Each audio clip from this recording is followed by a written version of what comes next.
नमस्कार, आप देख रहे हैं गोंडा पोस्ट और मैं हूं दीपक सिंह आपके साथ।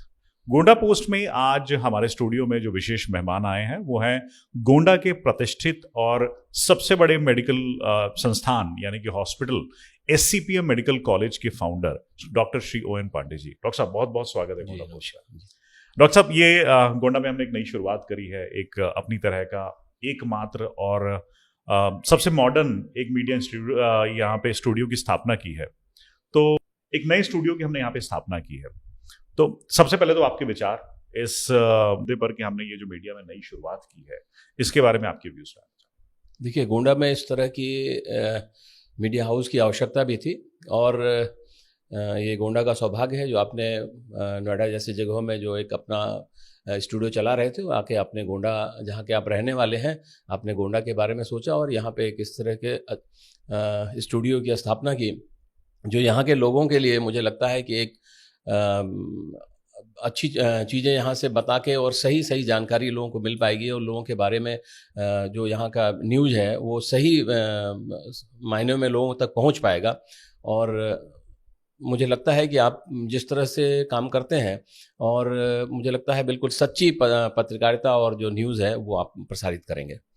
और डॉक्टर साहब, जैसे कि आपने कहा कि हम चूंकि क्षेत्र के हैं, गोंडा के ही हैं, गोंडा के बारे में सोचते हैं और चाहते हैं कि कहीं ना कहीं हमारे माध्यम से, हमारे एफर्ट्स के माध्यम से गोंडा के लोगों को लाभ मिले। और खासकर वो इंसान जिसका कोई नहीं होता, जिसका अधिकारी नहीं होता, जिसका नेता नहीं हो पाता, या फिर वो स्ट्रगल कर रहा होता है, पैसे का अभाव होता है, हम उनके लिए कहीं एक सपोर्ट का माध्यम बने, उसकी आवाज़ बने। ऐसी ही आपका भी जो प्रयास है, मेडिकल कॉलेज है। इस मेडिकल कॉलेज की स्थापना आज के समय में जो एससीपीएम मेडिकल कॉलेज है, मेडिकल हॉस्पिटल ये जो है, ये यहाँ का सबसे बड़ा मेडिकल संस्थान है।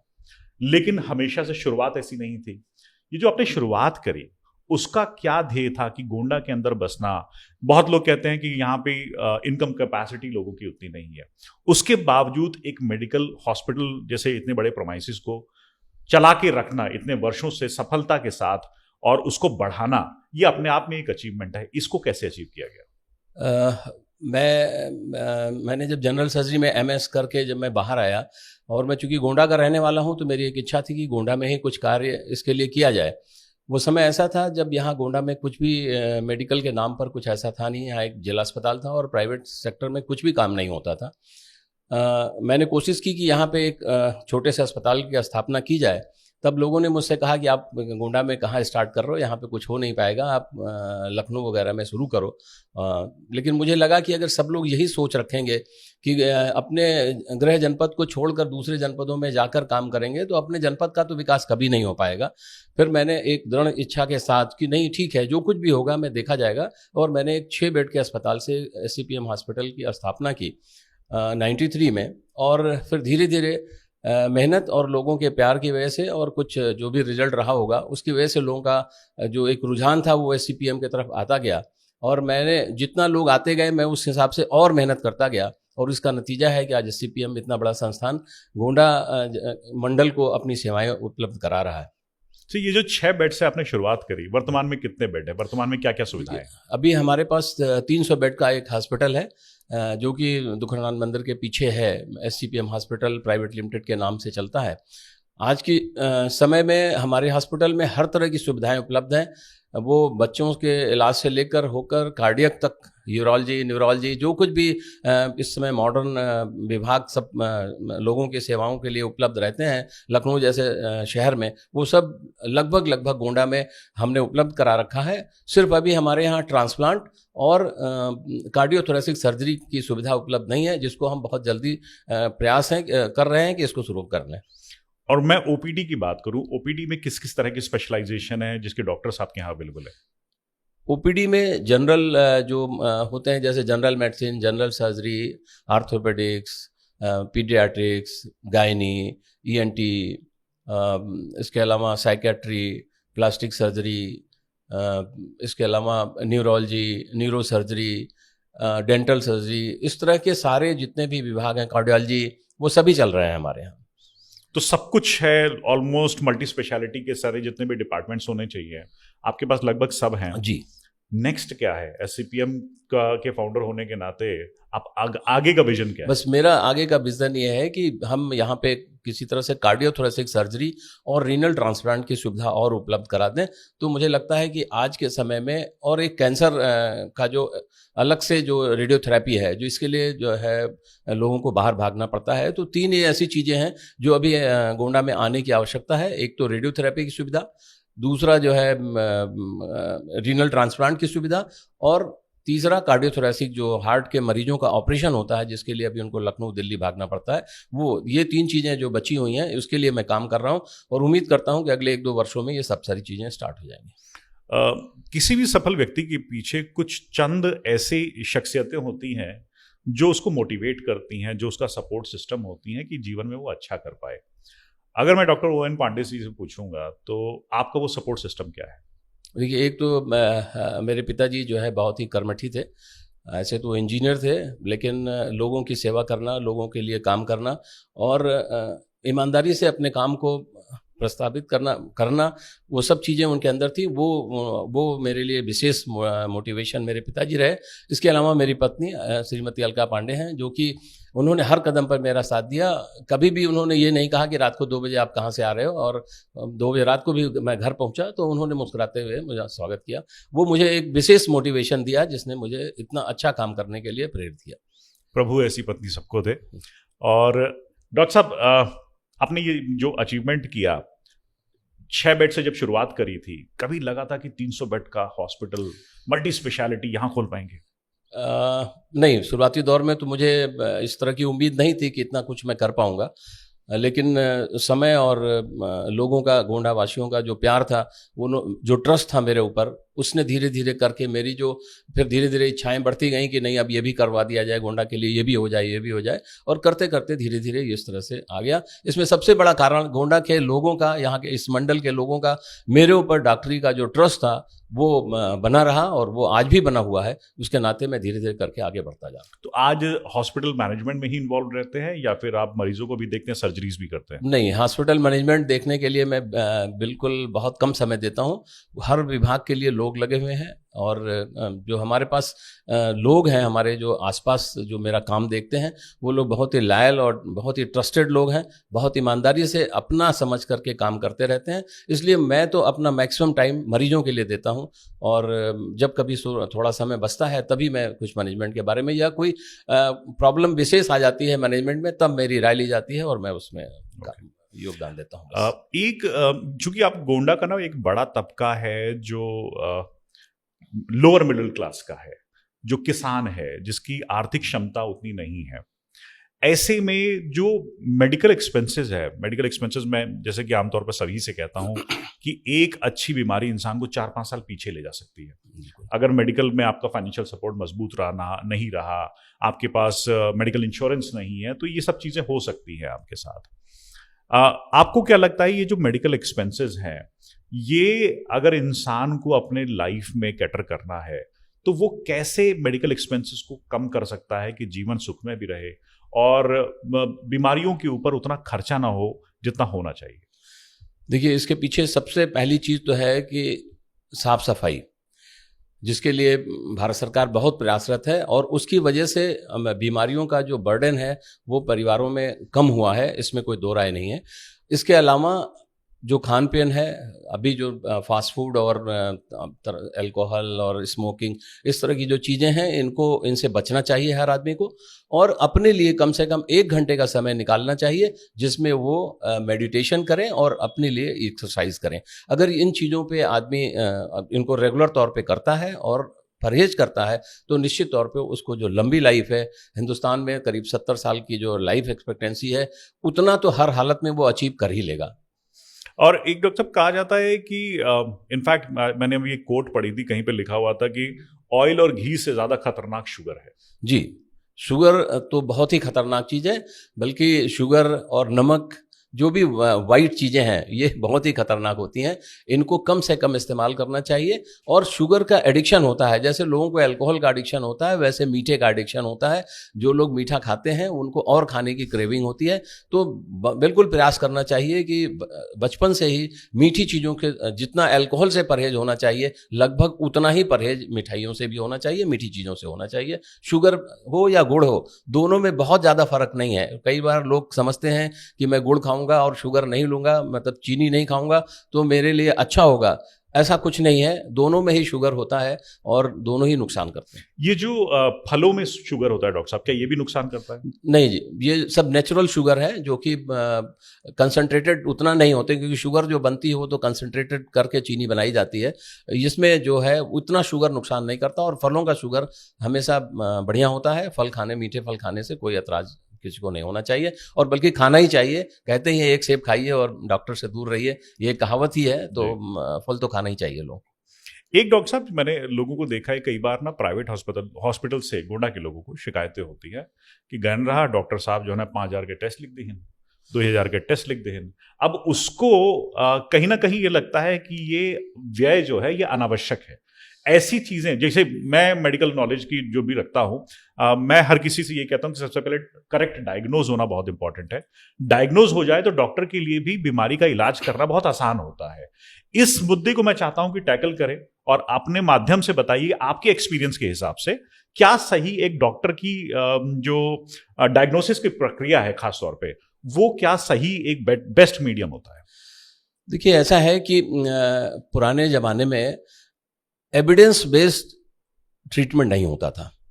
हम लोग जब पढ़ते थे तब इतना ज़्यादा इन्वेस्टिगेशन की फैसिलिटीज़ नहीं थी, और लोग अपने क्लिनिकल नॉलेज और क्लिनिकल असेसमेंट के हिसाब से बीमारियों की डायग्नोसिस करते थे और ट्रीटमेंट करते थे। अभी क्या है कि एविडेंस बेस्ड ट्रीटमेंट का प्रोटोकॉल भारत सरकार के द्वारा ही नहीं बल्कि पूरी दुनिया में जो है वो लागू हो गया है कि WHO, बिल्कुल एकदम WHO की तरफ से एविडेंस बेस्ड मींस अगर आप किसी को कोई भी इलाज लिख रहे हैं तो उसके लिए आपके पास सबूत होना चाहिए, और सबूत मुंहजबानी नहीं होता है, उसके लिए हमें एविडेंस लाना होता है। और एविडेंस जो है वो हमारे इन्वेस्टिगेशन होते हैं, जिनके आधार पर हम कह सकते हैं या कहीं भी हम जाके ये बता सकते हैं कि इस मरीज को हमने ये इलाज किया है, ये ट्रीटमेंट लिखा है, तो उसके पीछे जो हमारा रीजन है वो ये है। तो इस नाते थोड़ा सा इलाज महंगा हो रहा है आजकल, क्योंकि कहीं भी अगर आपके पास एविडेंस नहीं है, आपके खिलाफ किसी ने मुकदमा कर दिया, तो आप कोई भी उसका जवाब नहीं दे पाओगे और आपके लिए परेशानी, डॉक्टर के लिए परेशानी पैदा होने वाली है। यही कारण है कि एविडेंस बेस्ड ट्रीटमेंट की वजह से लोगों को ज़्यादा इन्वेस्टिगेशन कराने पड़ते हैं डॉक्टर्स को, और इलाज भी महंगा हो जाता है। ओके।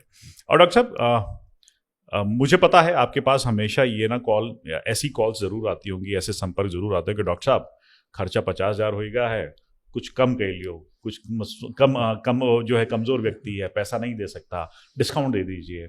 ऐसी चीजों को एंटरटेन करते हैं? देखिए, मेरा तो स्वभाव ही रहा है कि लोगों को अच्छी सुविधाएं कम से कम पैसे में दिया जाए, और आज तक तो मुझे नहीं लगता है कि गोंडा में मेरे पास जितने भी लोग आए होंगे किसी ने ये कहा हो कि मैं पूरा बिल जमा करके जाता हूं।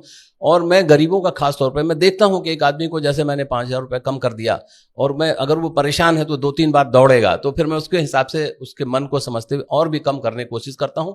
और मेरी ये कोशिश रहती है कि पैसे के बगैर ऐसा ना हो कि किसी का इलाज ना हो पाए। तो मैं सबके लिए काम करता हूं, वो उसके पास पैसा है जितना है उसके हिसाब से मैं उन चीज़ों को एडजस्ट करने की कोशिश करता हूं, और किसी को निराश करने का प्रयास नहीं करता। सबको चाहता हूं कि गोंडा में सब लोग जो भी आए, जो भी बीमार हैं, सबके लिए बेहतर से बेहतर इलाज कम से कम पैसे में कर दिया जाए।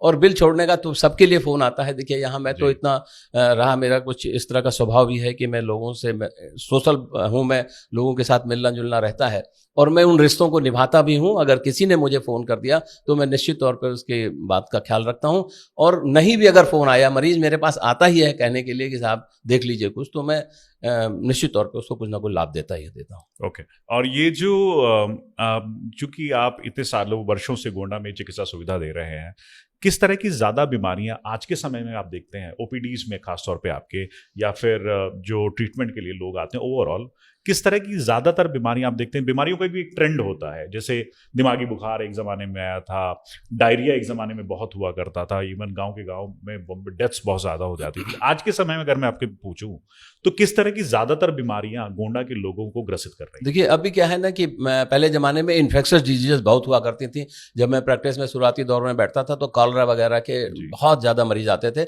अभी देखिए, इन्फेक्शस डिजीजेस तो कम हो गई हैं क्योंकि काफ़ी कुछ व्यवस्थाएं अपने देश में बेहतर हो गई हैं। अच्छा स्वच्छ पानी मिल रहा है लोगों को, और तमाम खाने पीने पे लोगों को थोड़ा सा आइडिया हो गया है, लोग हेल्दी फूड्स खा रहे हैं, तो कुछ तो जो इन्फेक्टेड डिजीजेज हैं वो तो कम हो गई। अभी क्या है, जो बीमारी ज़्यादातर है वो लाइफ स्टाइल डिजीजेज बढ़ रही हैं धीरे धीरे करके। लोग सेडेंट्री लाइफ जी रहे हैं, खाने में विशेष ध्यान नहीं देते हैं, फास्ट फूड वगैरह की तरफ जा रहे हैं, तो इसकी वजह से, और स्मोकिंग और जो नशा है उसकी तरफ लोगों का रुझान ज़्यादा रहता है। तो अभी जो ज़्यादातर बीमारियां आती हैं वो इन्हीं सब वजह से ज़्यादा बढ़ रही हैं। तो लाइफ स्टाइल डिजीजेज जो हैं वो ज़्यादा बढ़ रही हैं। इन्फेक्शस डिजीजेज निश्चित तौर पे पहले की तुलना में काफ़ी कम हो गई। एक आपने बड़ा अच्छा टॉपिक छेड़ा डॉक्टर साहब, नशा।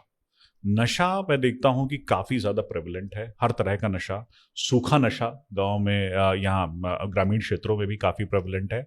ऐसे लोगों को मैं चाहता हूं, क्योंकि हम एक कैंपेन हमेशा चलाते हैं, आप जैसे लोग जिनको दुनिया सुनती है और जानना चाहती है उनके विचारों को, उनके द्वारा एक मैसेज हम दिलाएं युवाओं को खास तौर पे, क्योंकि नशा एक ऐसी चीज है जो सिर्फ आपका स्वास्थ्य नहीं खराब करती, आपके परिवार को खराब करती है।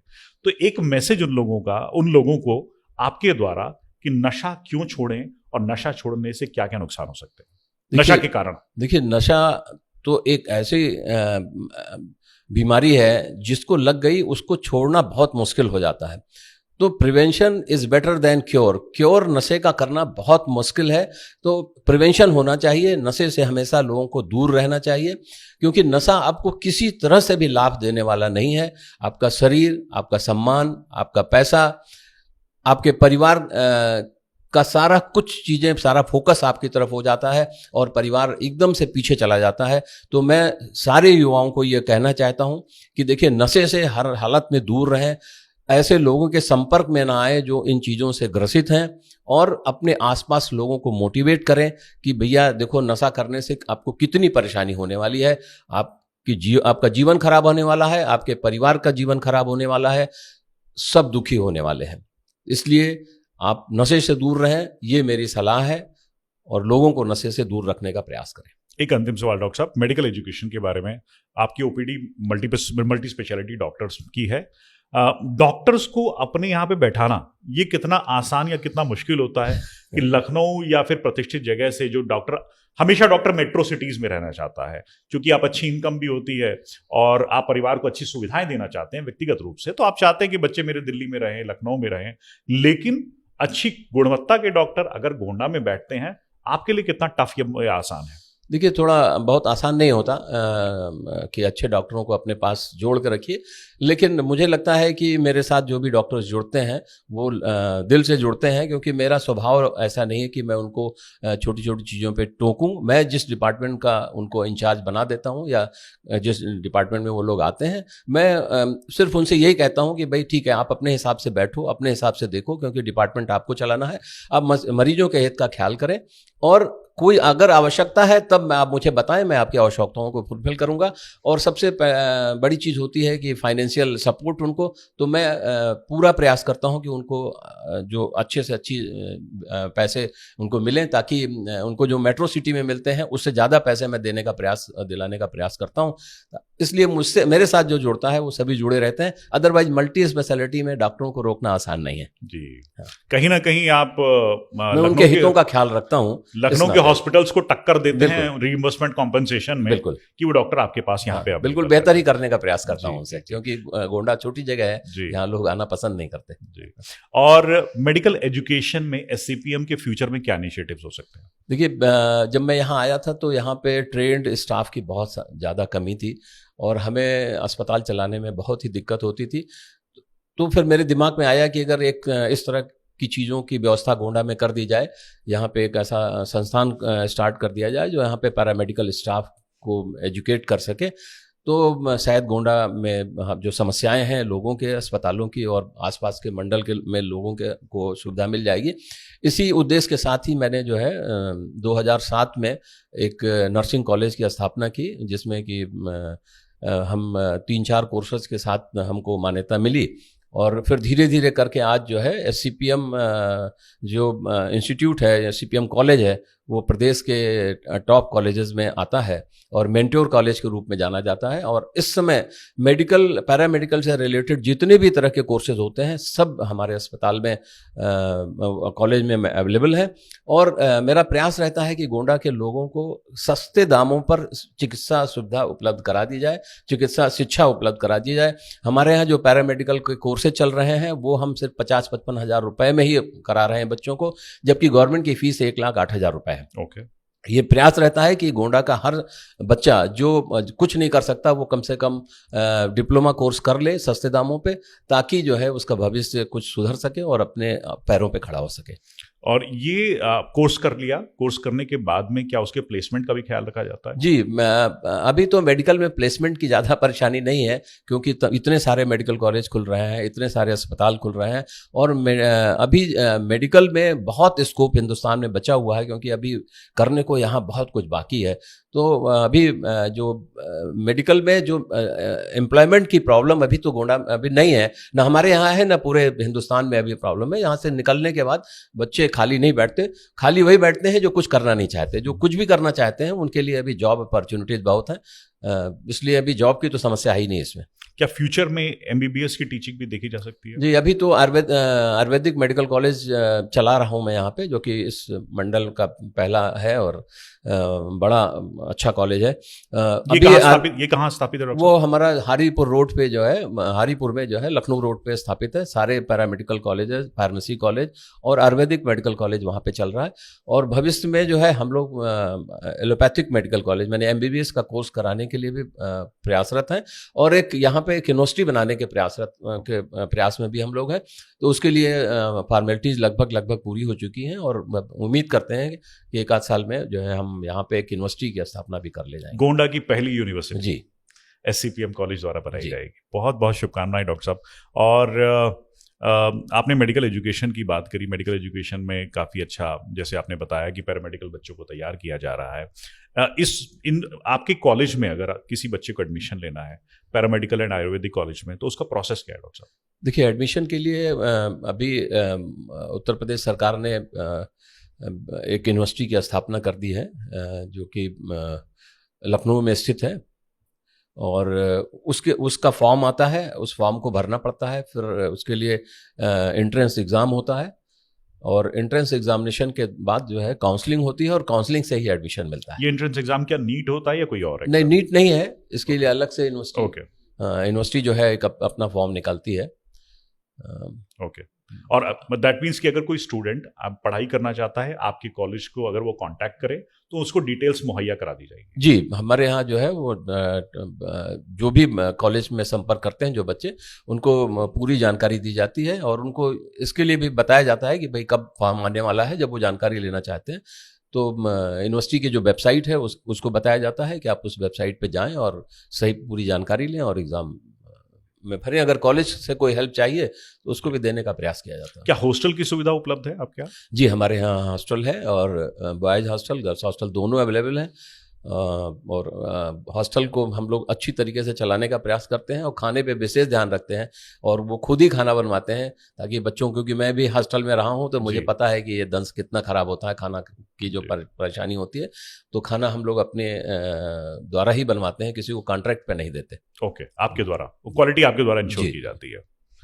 बहुत बहुत धन्यवाद डॉक्टर साहब। हमने बहुत ही विस्तृत चर्चा की आपसे SCPM के वर्तमान स्थिति के बारे में, और आपका विजन फ्यूचर का क्या है, खासतौर पे मेडिकल एजुकेशन के बारे में, और लोगों से नशा की प्रवृत्ति पर भी हमने आपका विचार जाना, और कैसे गोंडा को भविष्य में एक पहली यूनिवर्सिटी, कुछ छात्र, मुझे पता है जब विश्वविद्यालय का आंदोलन हो रहा था तो शासन से नाराज थे कि गोंडा को यूनिवर्सिटी नहीं मिली। आप लोग खुश हो जाइए, गोंडा को पहली यूनिवर्सिटी SCPM द्वारा दिलाई जाएगी, private university, state university, Gonda का पहला रिकॉर्ड SCPM के नाम जाएगा। बहुत बहुत धन्यवाद डॉक्टर साहब गोंडा पोस्ट से बातचीत करने के लिए। बातचीत का सिलसिला यूं ही जारी रहेगा। आप लोग देखते रहिए गोंडा पोस्ट।